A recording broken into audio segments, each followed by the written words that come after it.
What is the number one habit that you are currently trying to break? Mine, Reese's Peanut Butter Cups. They're so good. Gogo has got a habit that I'm trying to break him of.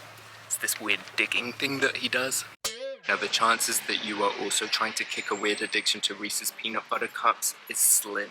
But I think we can all agree that kicking habits is really hard.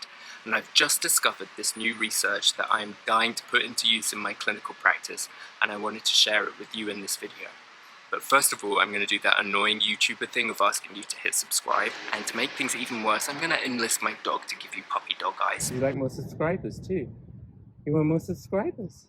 So according to Dr. Judd Brewer, whose research I'm looking at, the reason why habits are so hard to break is it's all to do with the reward system. And this makes total sense to me because Reese's Peanut Butter Cups are the perfect blend of salty and sweet, soft and crunchy, and are literally a slice of melt-in-your-mouth heaven. And judging by that big smile on Gogo's face, it looks like he gets a really big reward from his digging too.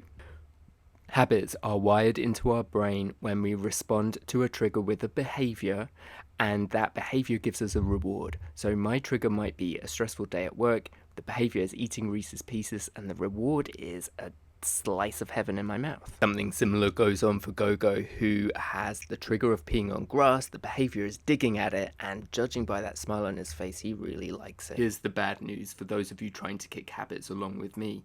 Reward-based habits like this get stored in the reptilian or mammalian part of our brain. These parts of the brain are responsible for things that go on autopilot, like, I don't know, breathing or riding a bike.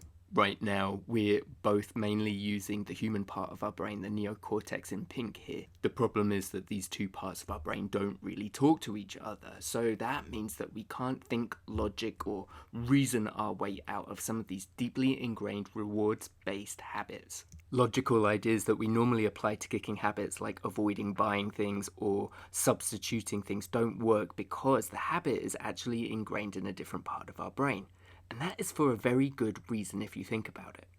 When it comes to the survival of our species, we want certain things, we need certain things to be on autopilot. So when we see a bear, we instinctually run. The trigger here is seeing a bear, the behavior is running, and the reward is survival. If we were to put any other part of our brain in charge of this process, it would be a much slower situation and we'd be lingering around trying to remember what we had to do when we saw a bear. We want it to be on instinct, so that when we see a bear next, we instinctually run and survive and get to tell everyone else about it. So you might be wondering what the hell to do with this if the habits are locked in the back of our brain somewhere. Well, the research is actually quite promising.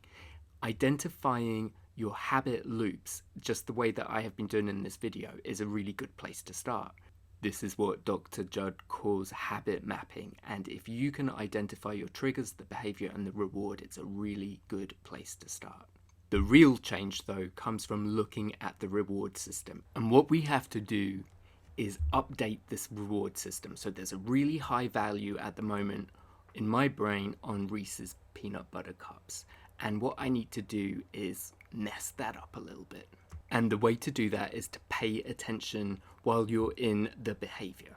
And it's early days yet, but I can honestly tell you that I've eaten less Reese's Peanut Butter Cups in the last few days. I now find them a little nauseating after 2, which is a huge improvement for me. What fascinates me is the research that shows that anxiety and anger can be considered habits. Let's say that I've got a client in my private practice who has to travel a lot for work, but every time she finds out that she's got to travel for work, to go to a meeting or a conference, whatever it is, she gets anxious. And the anxiety increases the closer the travel day comes, to the point where right before she goes away, she has massive anxiety attacks. Using the same technique that we've been talking about, we would map this out, would create a habit map.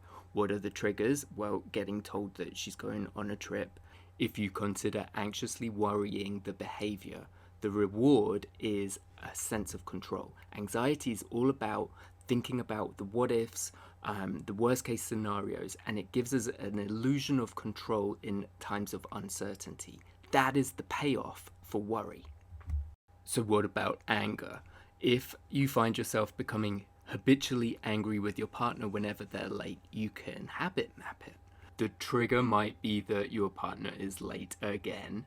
The behavior is that you start stewing in a rageful silence about all the things you're going to say to him and what he's done and how you're going to give it to him when he walks through the door. And the reward for anger is really about a sense of power. When you're feeling powerless or you're feeling hurt or vulnerable, anger is the emotion that we summon to cover that. Once you've identified the habit map, then you would need to adjust the reward system. And the idea here is that anger doesn't really feel that good. If you really focus on it, if you pay attention, if you're mindful about it, anger does not feel that good. So it might be an easy way to change that reward system so you can find a different behavior. So definitely check out Dr. Judson Brewer and his book Unwinding Anxiety. There's also excellent resources on drjudd.com, and if you're a clinician, there's a free course and downloads. It's really cool stuff. If you didn't subscribe earlier, please do so now. We really appreciate it, and we'll see you soon.